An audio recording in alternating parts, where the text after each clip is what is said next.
Bismillahirrahmanirrahim. Assalamualaikum warahmatullahi wabarakatuh. Perkenalkan, nama saya Wulandari. Saya adalah peserta Latsar CPNS Angkatan 11 Kelompok 2 NDH 14 tahun 2022. Pada kesempatan hari ini, saya ingin memaparkan rancangan aktualisasi yang berjudul peningkatan pengetahuan melalui edukasi tentang ASI eksklusif kepada ibu hamil dan janin di UPTD Puskesmas Iboh. Yang terhormat Bapak Zulkarnain SDMSI sebagai penguji, yang terhormat Ibu Ira Yulita SSI MSI sebagai coach, yang terhormat Ibu Rina Sukasih SKM sebagai mentor. Berikut biografi singkat saya. Nama Wulandari AMDKEP NIP 1972720203008. Nama daftar hadir 14. Jabatan Bidan Terampil, Unit Kerja UPTD Puskesmas Iboh, Kecamatan Sukamakmur, Kota Sabang. Selanjutnya, profil Puskesmas Iboh. Puskesmas Iboh terletak di Jalan Kilometer 0, Pong Iboh, Kecamatan Sukamakmur, Kota Sabang. Adapun visi dari Puskesmas Iboh adalah terwujudnya pelayanan kesehatan yang efektif dan kemandirian masyarakat di wilayah kerja Puskesmas Iboh untuk hidup bersih dan sehat. Dan misinya diantara lain adalah 1. Mewujudkan pelayanan kesehatan. 2. Mewujudkan sumber daya petugas yang siap pakai. 3. Mewujudkan peningkatan kebutuhan standar puskesmas sesuai dengan perkembangan zaman.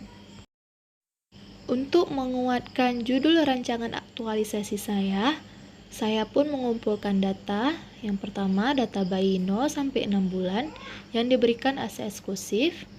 Berdasarkan data, dari 12 bayi, hanya 3 bayi yang diberikan ASI secara eksklusif. Berdasarkan profil puskesmas dari tahun 2020 sampai tahun 2021, cakupan ASI eksklusif di UPTD Puskesmas Iboh belum mencapai target yang ditetapkan oleh Dinas Kesehatan dan KB. Faktor penyebabnya karena masih kurangnya pengetahuan ibu akan pentingnya manfaat ASI eksklusif untuk pertumbuhan bayi. Kurangnya peran tenaga kesehatan di fasilitas kesehatan untuk memotivasi ibu memberikan ASI secara dini pada bayi pasca melahirkan, serta kebanyakan ibu yang memiliki bayi bekerja. Adapun kondisi yang saya harapkan adalah ibu memberikan ASI kepada bayinya secara eksklusif walaupun ibu adalah seorang pekerja. Selanjutnya, identifikasi isu. Hasil identifikasi isu, saya menemukan 3 isu yang ada di UPTD Puskesmas Iboh. Yang pertama, belum maksimalnya pemberian edukasi oleh tenaga kesehatan tentang ASI eksklusif di UPTD Puskesmas Iboh. Yang kedua, belum maksimalnya pemberian edukasi oleh tenaga kesehatan tentang KB atau kontrasepsi IUD di UPTD Puskesmas Iboh. Dan yang ketiga, belum adanya penggunaan aplikasi EcoHeart KIA di UPTD Puskesmas Iboh. Selanjutnya, penetapan core isu menggunakan teknik tapisan isu USG untuk menghasilkan prioritas isu atau isu pertama yang ada di puskesmas. Singkatan dari USG adalah U, urgensi, adalah seberapa mendesak isu perlu dibahas dikaitkan dengan waktu. S, seriousness, yaitu seberapa besar isu perlu dibahas dikaitkan dengan akibat yang ditimbulkan.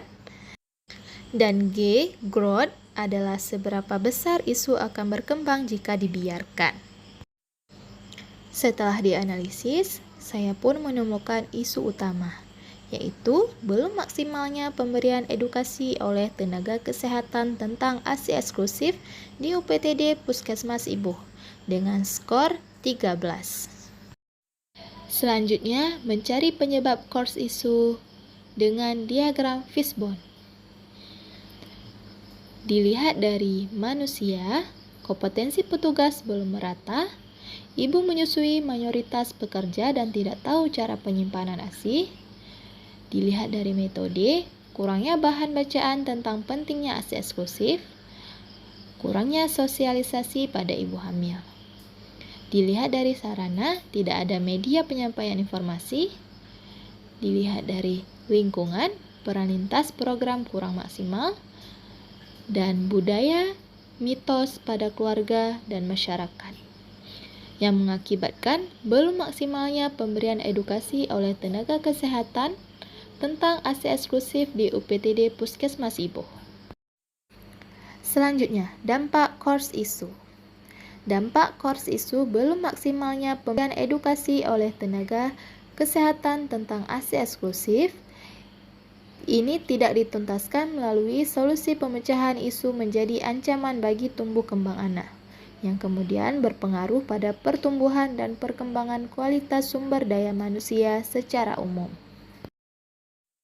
Selanjutnya, course isu dan gagasan kreatif pemecahan masalah course isu.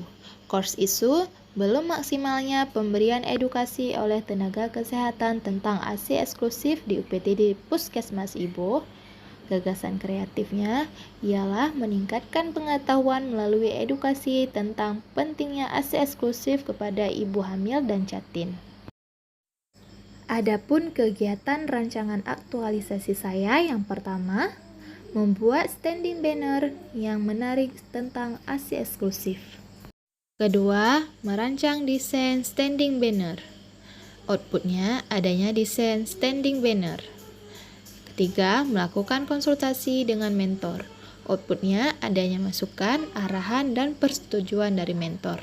Yang keempat, mencetak standing banner. Dan outputnya standing banner sudah dicetak. Adapun keterkaitan dengan nilai berakhlak, yaitu akuntabel, kompeten, adaptif, dan loyal. Kontribusi terhadap visi misi instansi, yaitu mewujudkan pelayanan kesehatan yang menyeluruh. Dan kegiatan yang kedua, membuat video animasi cara penyimpanan ASI. Yang pertama, mencari informasi tentang cara penyimpanan ASI. Outputnya ada informasi cara penyimpanan ASI. Yang kedua, mendownload aplikasi membuat video animasi. Outputnya adanya aplikasi membuat video animasi. Yang ketiga, merancang desain video cara penyimpanan ASI.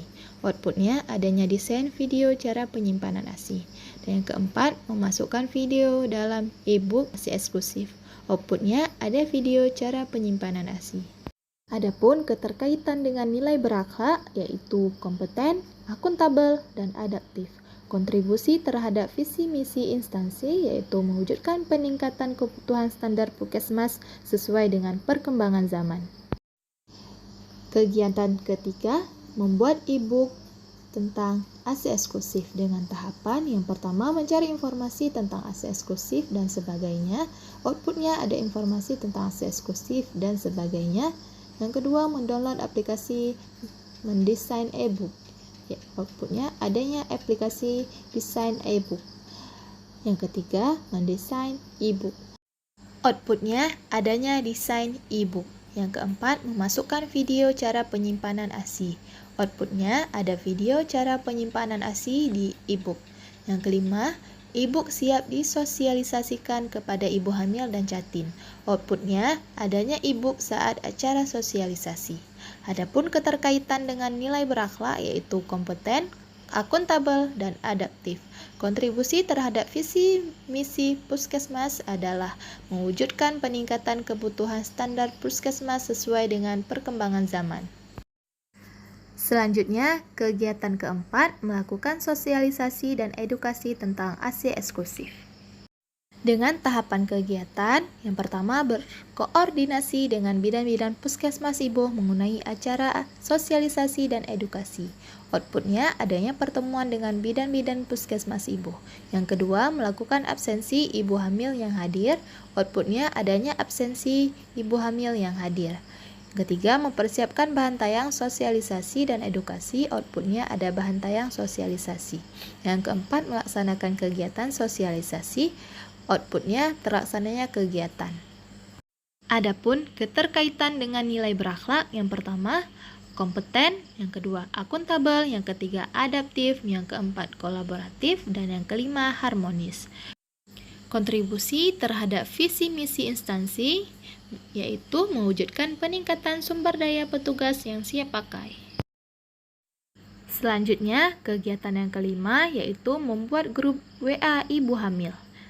Dengan tahapan kegiatan, yang pertama berkoordinasi dengan bidan desa, outputnya ada pertemuan dengan bidan desa. Yang kedua mencatat kontak WA ibu hamil, outputnya adanya daftar kontak WA ibu hamil. Yang ketiga membuat grup WA ibu hamil, outputnya adanya grup WA ibu hamil. Yang keempat memberikan informasi kesehatan di grup WA tersebut, outputnya informasi kesehatan tersampaikan. Yang kelima konsultasi serta memantau kondisi ibu, outputnya konsultasi dilakukan. Dan yang terakhir, kegiatan keenam yaitu melakukan kunjungan rumah ibu nifas yang sedang menyusui. Dengan tahapan kegiatan yang pertama berkoordinasi dengan bidan desa, outputnya adanya pertemuan dengan bidan desa. Yang kedua mendatangi rumah ibu nifas yang sedang menyusui, outputnya adanya kunjungan ke rumah. Yang ketiga memberikan edukasi tentang ASI eksklusif, outputnya edukasi tersampaikan. Yang keempat memberikan informasi tentang ASI eksklusif, outputnya informasi kesehatan tersampaikan. Yang kelima menjalin komunikasi yang baik dengan keluarga pasien, outputnya komunikasi dengan keluarga pasien terjalin. Selanjutnya jadwal kegiatan aktualisasi. Yang pertama membuat standing banner yang menarik, dilaksanakan pada bulan Agustus, minggu pertama dan kedua. Dan yang kedua membuat edukasi animasi cara penyimpanan ASI, dilaksanakan kepada minggu kedua pada bulan Agustus. Dan yang ketiga membuat e-book ASI eksklusif, dilaksanakan kepada minggu ketiga keempat di bulan Agustus. Yang keempat melakukan sosialisasi dan edukasi tentang pentingnya pemberian ASI eksklusif, dilaksanakan kepada minggu pertama dan kedua. Dan yang kelima membuat grup WA ibu hamil pada minggu ketiga bulan September. Dan yang terakhir melakukan kunjungan rumah ibu nifas yang sedang menyusui pada minggu keempat bulan September.